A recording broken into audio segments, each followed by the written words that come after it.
J'ai toujours eu conscience que l'industrie du fitness avait en elle un sacré paquet de conneries. Mais là, c'est vraiment le concentré de ce que j'ai vu de pire et ça me semble sidérant. Mais je tiens tout de même à signaler 2 ou 3 trucs histoire de pas me faire attaquer légalement ou quoi que ce soit du style. Et que les choses soient les plus claires possibles. Toute cette vidéo sera faite sur la base d'un seul et unique témoignage, qui ne peut refléter que la vision et l'expérience d'une seule personne. Si tu rajoutes à cela la couche de ma propre interprétation qui pourra venir déformer les propos, etc., je t'invite, comme d'habitude, à ne pas boire mes paroles, mais à te faire ton propre avis. Si en revanche, ce que j'en ai compris constitue véritablement la base de ce fonds de commerce, alors c'est grave. Laisse-moi maintenant te conter une petite histoire.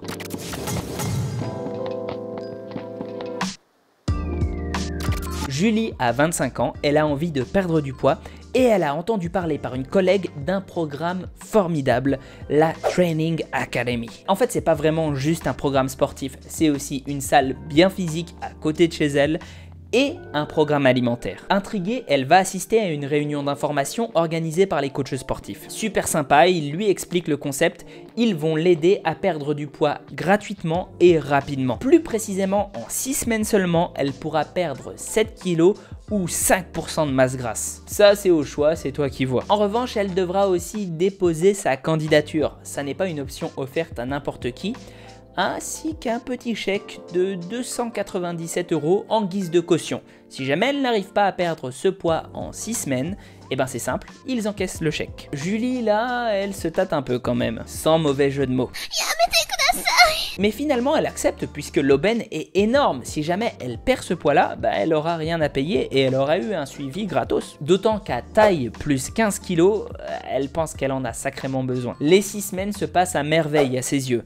Elle perd le poids escompté et oui, le programme est dur, mais les résultats sont là. Elle a perdu 8 kg sur la balance tout de même. Bref, elle est félicitée en grande pompe par le gérant qui lui propose 2 options. Soit prendre un abonnement, petite parenthèse à 150 € le mois et 100 € avec les réductions, c'est pas pour les prolos de Basic Fit, hein. Bon après, pour être juste, ça ressemble tout de même plus à une box de CrossFit qu'à autre chose et ce sont les tarifs pratiqués. Excepté que ça a l'air de manquer quand même cruellement de matos et que les séances sont obligatoirement encadrés.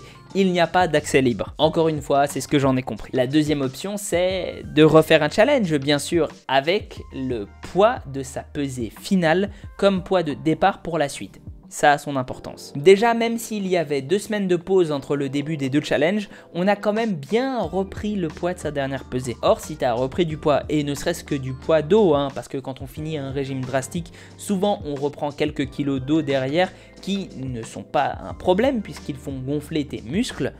N'empêche que ça reste sur la balance. Si tu as repris ce poids donc, c'est ton problème, il va falloir redoubler d'efforts, c'est tout. Dès la 2e semaine de ce 2e challenge, ça commence à aller très mal pour elle. Son corps ne suit plus, ses genoux sont en compote, elle fatigue très vite, elle ne va plus aux séances par plaisir mais parce qu'elle a peur.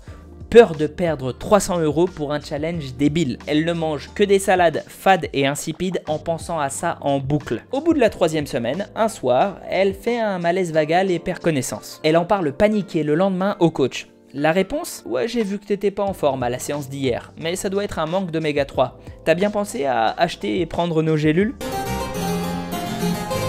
Au moindre écart, simplement prendre un petit déjeuner avec une tartine et un verre de lait, elle se sent coupable. Mais genre la culpabilité à mort pendant 3 jours. Même si elle en fait peu des écarts, en réalité elle n'en a fait qu'un seul à ma connaissance et c'était juste après avoir fait son malaise. Elle commence à perdre de moins en moins de poids de semaine en semaine. Si elle perd genre 200 grammes par semaine, c'est le max. Alors elle franchit le pas. Elle prend des laxatifs pour évacuer au maximum. C'est obsessionnel, elle doit perdre ce poids. 3 jours avant la fin, elle se pèse et elle a encore 3 kilos à perdre. Les coachs lui disent que c'est ok, qu'elle doit juste suivre le protocole.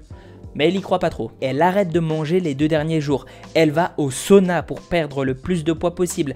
Elle met des couches de vêtements sur couches pour aller s'entraîner chez une amie pour perdre le plus de sueur. Résultat, elle réussit son challenge à moins 7 kg et 100 grammes. Mais à quel prix? Aujourd'hui, Julie a des séquelles. Elle a peur de manger, peur de regrossir, peur de se faire plaisir avec la nourriture. Son cerveau est formaté sur le plan alimentaire prescrit. Elle se fait vomir de temps en temps, continue à prendre des laxatifs. Bref, c'est pas la joie. Par quoi commencer? Il y a tellement de choses à dire. Déjà, parlons des motivations de la Training Academy. J'ai personnellement beaucoup de mal avec un système qui te tient en otage de cette façon. C'est probablement très efficace et c'est utilisé par des grands pontes du développement personnel. Se mettre une sorte de pistolet financier sur la tempe. Ceci étant dit, je pense que cette méthode ne peut s'appliquer avec décence que si on l'a décidé nous-mêmes pour des objectifs qu'on s'est fixés. Pas qu'on est dans l'effet groupe, parce qu'elle n'était pas la seule à suivre ce programme. Faut pas oublier qu'on peut avoir tendance à se dire, quand on va dans ce genre de réunion de départ, bon bah comme il y a autant de gens qui sont motivés pour le faire, c'est que ça doit pas être si dangereux. C'est ce qu'on appelle la preuve sociale, et certains manipulateurs ne se privent pas de l'utiliser. Julie était bien sûr libre de refuser, ça ne l'excuse pas, mais je n'aime pas ces méthodes. Mais encore, pour le premier challenge, je peux comprendre. Il propose un service certes gratuit, mais qui leur permettra d'obtenir beaucoup de photos résultats. C'est donc un système gagnant-gagnant. Et on peut comprendre qu'ils aient envie d'avoir un levier de motivation pour aider les gens à se tenir à leurs objectifs. En plus d'avoir un filet de sécurité question monétaire. Après tout, on sait qu'il y a beaucoup de gens qui sont très motivés au début, mais qui après perdent la motive rapidement. C'est un gros problème auquel j'ai à faire face moi-même en tant que coach sportif en ligne. Pour le deuxième challenge en revanche, c'est nettement plus problématique. Parce que clairement, la réutilisation de cette pesée de fin de challenge pour le suivant est très borderline à mes yeux. Et par là, je veux dire en termes de moralité. Comme je le disais, quand on est dans le milieu du sport, on sait très bien qu'après une phase de sèche très intense, on reprend forcément du poids. De plus, on sait aussi, si on est un minimum renseigné, que recommander des phases aussi intenses de perte de poids sur 2 voire 3 challenges, donc 3 fois 6 semaines, parce que oui, on a quand même proposé à Julie d'enquiller sur un 3e challenge, c'est tout simplement ultra dangereux pour la santé et quasi infaisable. Je ne sais pas ce qu'on lui a dit de façon précise, ni même si on l'a véritablement encouragé à continuer, mais honnêtement, je trouve que c'est irresponsable. D'ailleurs, parlons du régime de fin de challenge qui est pour moi catastrophique. En gros, poisson blanc et asperges pour tous les repas de la journée, pendant 7 jours et avec 2 entraînements prévus pendant la semaine. Et juste des BCAA et des oméga 3 qui viennent s'ajouter à tout ça.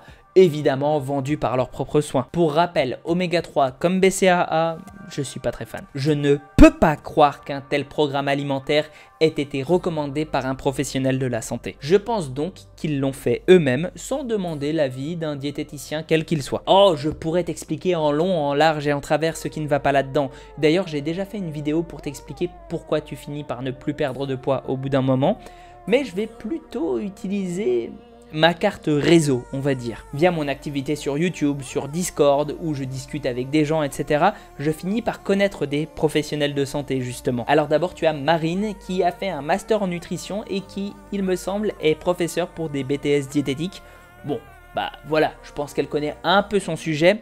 Voici ce qu'elle en dit. Intégration de 2 collations à des personnes qui avaient peut-être un rythme alimentaire autre. Peut-être utilisé pour déclencher des pertes de poids, mais à voir au cas par cas. Là, on se trouve sur un tableau destiné à tous, absolument pas personnalisé. Aucune prise en compte de l'être humain.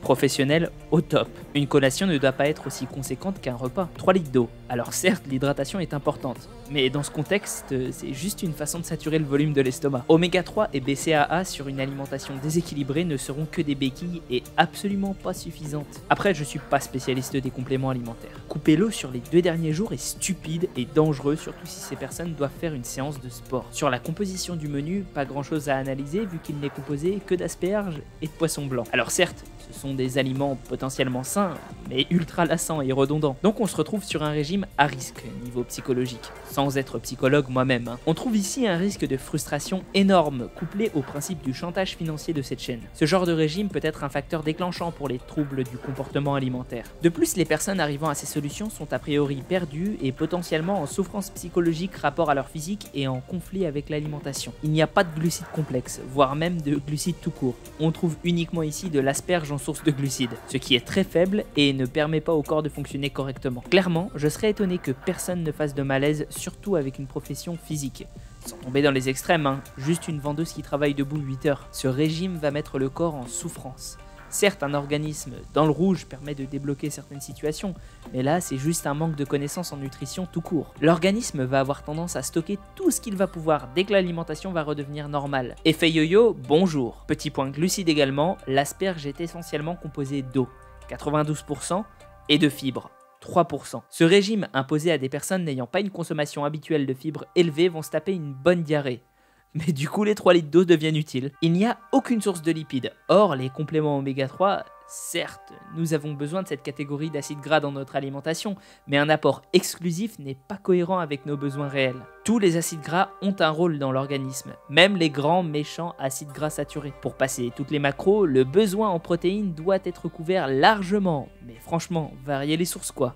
Laissez les poissons vivre. Le coup de pas d'épices, je ne comprends pas. Après, vu qu'ils sont sur une autre planète visiblement, je vais pas chercher plus loin. Sinon, parlons rapidement vitamines et minéraux. Au-delà des macros catastrophiques, on va clairement manquer de vitamines et de minéraux. C'est la variété de l'alimentation qui va permettre de couvrir l'ensemble des besoins.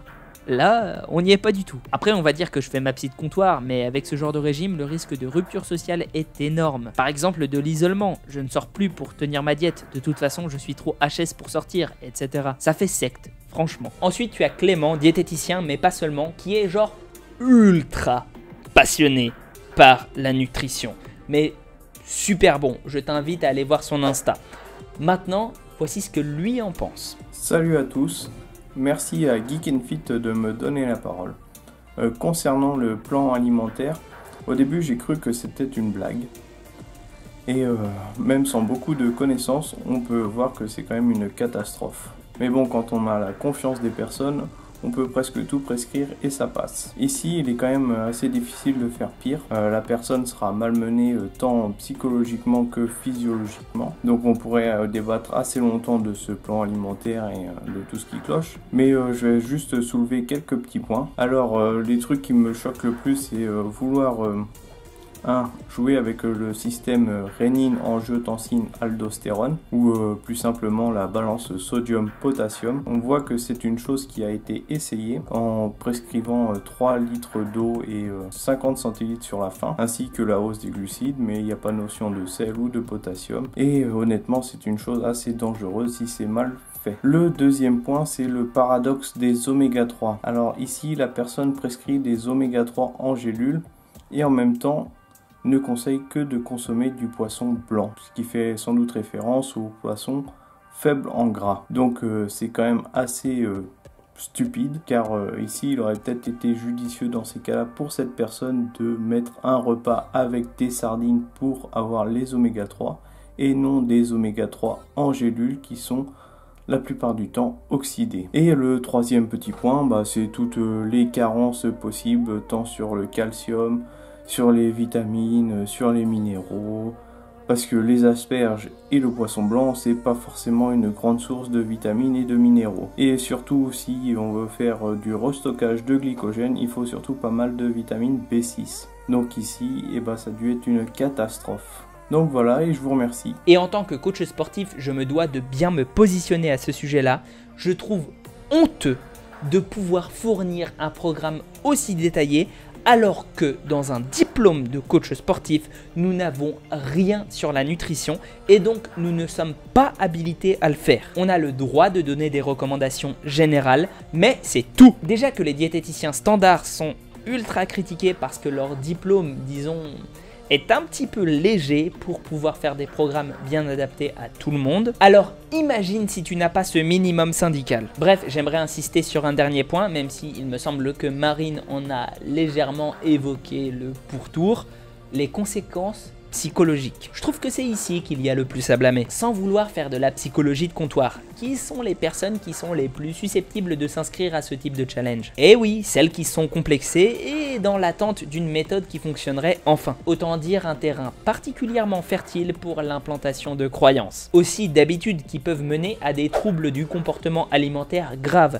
tels que l'anorexie ou la boulimie. Après tout, tout est présent pour évoquer ça. L'obsession autour du poids qui doit être perdue. Les régimes ultra restrictifs, la pesée régulière, le sport à outrance. C'est limite un mode d'emploi pour bien t'expliquer comment cheminer vers la boulimie. J'exagère bien sûr, mais pas tant que ça. Après tout, Julie n'a toujours pas arrêté les laxatifs à l'heure actuelle et elle complexe sur son alimentation. Pour conclure, je ne peux pas vraiment savoir si la Training Academy est remplie de personnes horribles ou pas. Peut-être qu'il s'agit juste d'une seule personne qui a eu une mauvaise expérience et que l'état d'esprit des coachs est super positif, qu'elle a juste mal interprété ce qu'on lui a dit. Peut-être aussi que ça a réveillé des psychoses qu'elle aurait de toute façon fini par avoir, Training Academy ou non. Mon avis, c'est que trop d'éléments s'accumulent pour que ça puisse vraiment être lié uniquement qu'à elle. La façon de faire se sentir les gens privilégiés. Proposer un deuxième challenge en enquillant juste après le dernier. Jouer sur la fibre du c'est rapide et efficace alors qu'on sait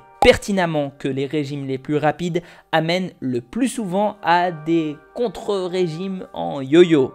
Contre-régime, c'est un joli terme. Vendre soi-même les compléments qu'on recommande activement dans nos programmes alimentaires, etc., etc. On va pas refaire la vidéo. Mais pour la dernière fois, je ne peux que vous enjoindre à vous faire le vôtre d'avis.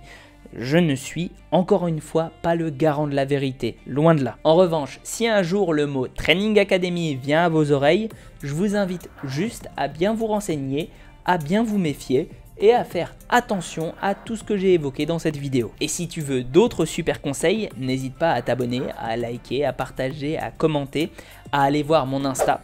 Je pense qu'il est pas mal.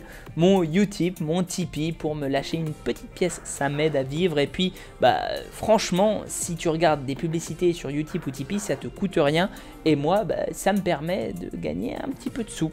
Sinon, il y a mon Discord où tu peux venir discuter avec toute la communauté. On est de plus en plus nombreux et on est super sympa. On va t'aider.